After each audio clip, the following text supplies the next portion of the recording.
नमस्कार बच्चों। जैसा कि आप सभी को मालूम है कि हम लोगों ने फर्स्ट पेपर बीएड का स्टार्ट कर दिया है और बीटीसी वालों के पास भी सिलेबस में सभी कॉन्सेप्ट हैं। तो आज हम लोग करेंगे मैकाले का विवरण पत्र, मैकालेस मिनट। ठीक है बच्चों, तो हेडिंग डाल लीजिएगा मैकाले का विवरण पत्र। देखिए, जब हम मैकाले के विवरण पत्र की बात करते हैं तो उससे पहले हमें अंग्रेजी शासन को भी समझना होगा। भारत एक समय अंग्रेजों का गुलाम था। 1600 में ईस्ट इंडिया कंपनी सबसे पहले भारत में आई थी और उसके बाद धीरे धीरे धीरे धीरे अंग्रेजों ने भारत में अपना आधिपत्य जमा लिया था। 1813 में, 1813 की बात करते हैं। उस समय एक ऐसा समय था जिस समय अंग्रेजी हुकूमत के पैर भारत में बहुत अच्छे से जम चुके थे और उन लोगों ने भारत में एक ऐसी परिस्थिति बना दी थी कि जिस तरह जो जैसे वो चाहते थे उस तरह का ही कार्य भारत में होता था। 1813 में उन्होंने कंपनी को यह आदेश दिया, ईस्ट इंडिया कंपनी को यह आदेश दिया, उस समय जो कंपनी यहाँ पर थी जिनका शासन चलता था उन्हें आदेश दिया कि आपको भारत में 1 लाख रुपए प्रति वर्ष इस हिसाब से खर्च करने हैं कि वो भारतीय साहित्य पर लगाए जाए तथा साथ ही साथ भारतीय जो विद्वान हैं उन लोगों को बढ़ाने चढ़ाने में, यानी उनकी सेवा में, उनके कार्यों को और ज्यादा अच्छे स्तर पर लाया जा सके उस चीज में लगाया जाए। परंतु उन्होंने ना तो साहित्य की व्याख्या की और ना ही विद्वानों की व्याख्या की, विद्वान किसे कहा जाए और साहित्य कौन से साहित्य, कौन से साहित्यों को रख रखा, उन्होंने कोई ऐसी व्याख्या नहीं की। इसी तरह से 20 साल गुजर गए और 20 साल यानी 1833 तक कोई भी इस बात पर निर्णय नहीं हुआ कि जो 1 लाख रुपए प्रतिवर्ष लगाना है वो कहाँ पर लगाया जाए और कैसे लगाया जाए। उसके बाद जब ये देखा गया कि कुछ भी नहीं हुआ तो लॉर्ड मैकाले भारत में एक ब्रिटिश सरकार के कानूनी सलाहकार बनकर भारत में आए और उन्होंने ये कहा कि हमें जो बच्चों को शिक्षा देनी है, जो भारत में शिक्षा देनी है, वो इस प्रकार की शिक्षा दी जाए कि भारतीय देखने में तो भारतीय लगे परंतु दिमाग से और सोचने की क्षमता उनकी अंग्रेजों वाली हो।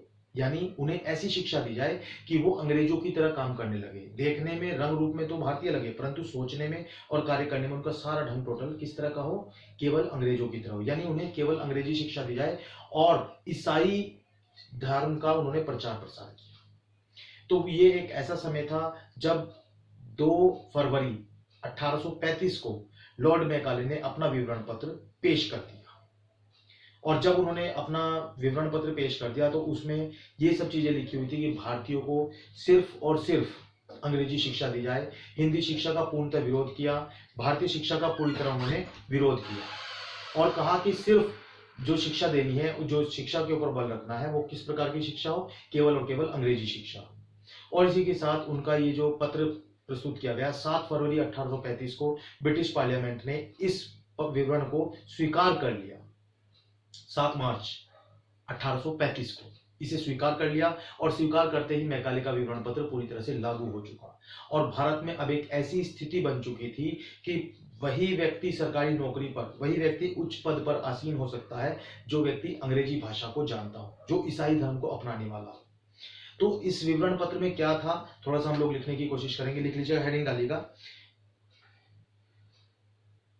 43वीं धारा की व्याख्या। मैकाले के विवरण पत्र में 43वीं धारा की व्याख्या, क्योंकि मैकाले का जो विवरण पत्र था वो उस समय धारा 43 के अंतर्गत आता था। ठीक है जी, तो इसमें उन्होंने क्या व्याख्या की, लिख लीजिए, लिखो।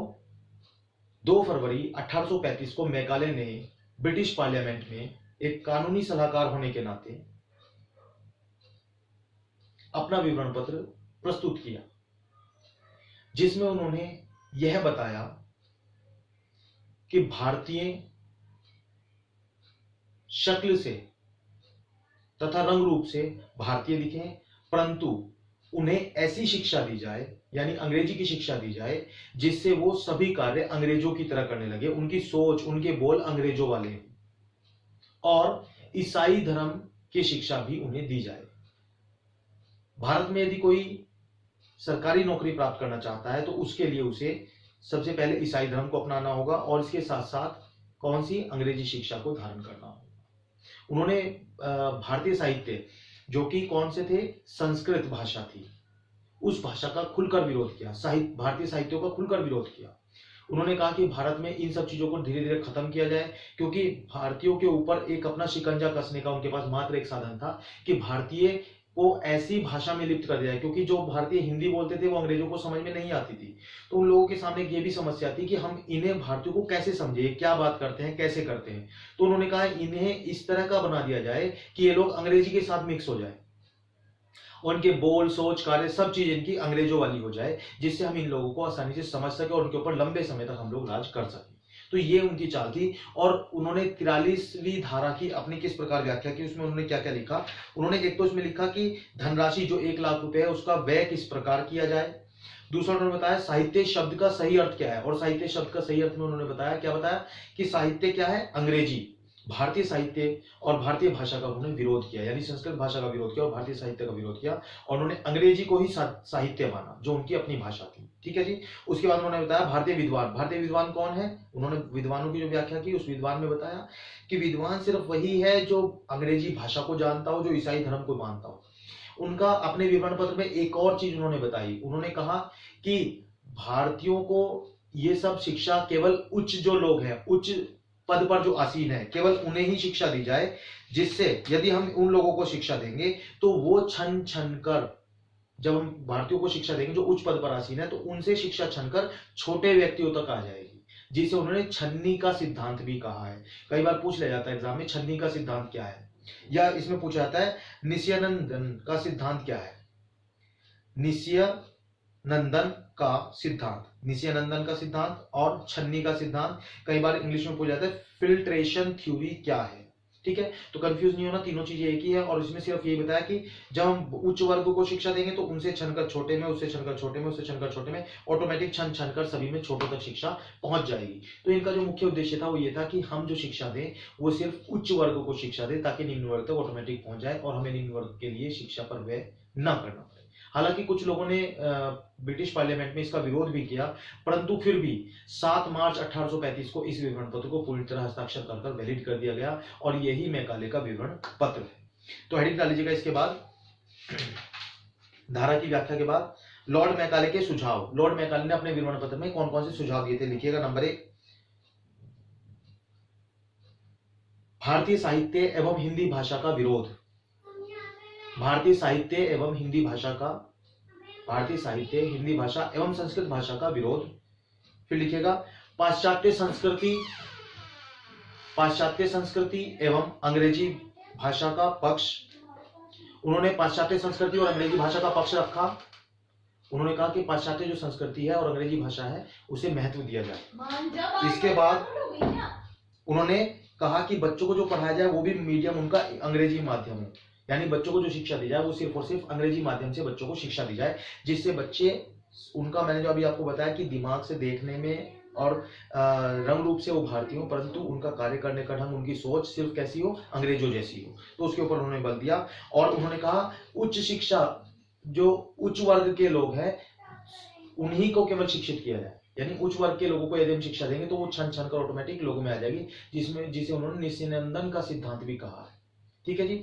तो ये उन्होंने, या छन्नी का सिद्धांत या फिल्ट्रेशन थ्योरी उन्होंने कहा है।